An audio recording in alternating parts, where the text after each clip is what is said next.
কিসের হাসিনা কোথায় বক্তব্য দিয়েছে? চেহারা দেখা গেছে? ওই সময় মাঝে মধ্যে আওয়াজ টাওয়াজ দিয়ে থাকে। এগুলা তারা চেষ্টা করছে বাংলাদেশে কোনো অস্থিরতা সৃষ্টি করা যায় কিনা। এগুলা বাংলাদেশের মানুষ কখনো গ্রহণ করবে না।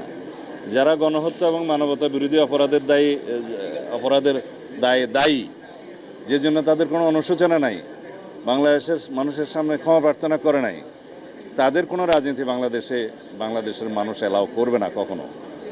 বাংলাদেশের মানুষ তাদেরকে এই দেশে রাজনীতি করার কোনোদিন কোনো অনুমতি দিবে না।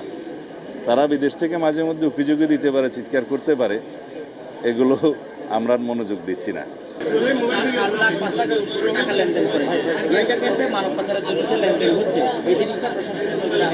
কালকে আমরা এই বিষয়ে সিদ্ধান্ত নিয়েছি।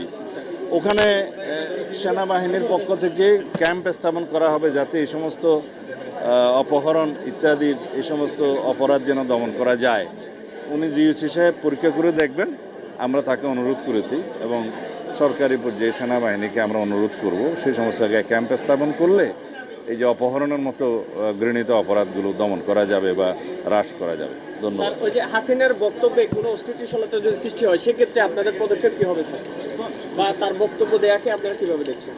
কিসের হাসিনা কোথায় বক্তব্য দিয়েছে? বিদেশে।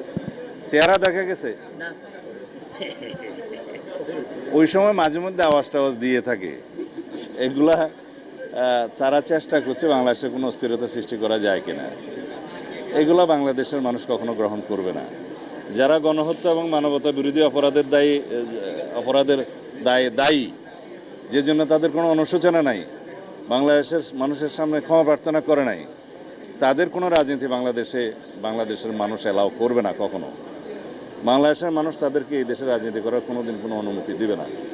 তারা বিদেশ থেকে মাঝে মধ্যে উকিঝুঁকি দিতে পারে, চিৎকার করতে পারে, এগুলো আমরা মনোযোগ দিচ্ছি না।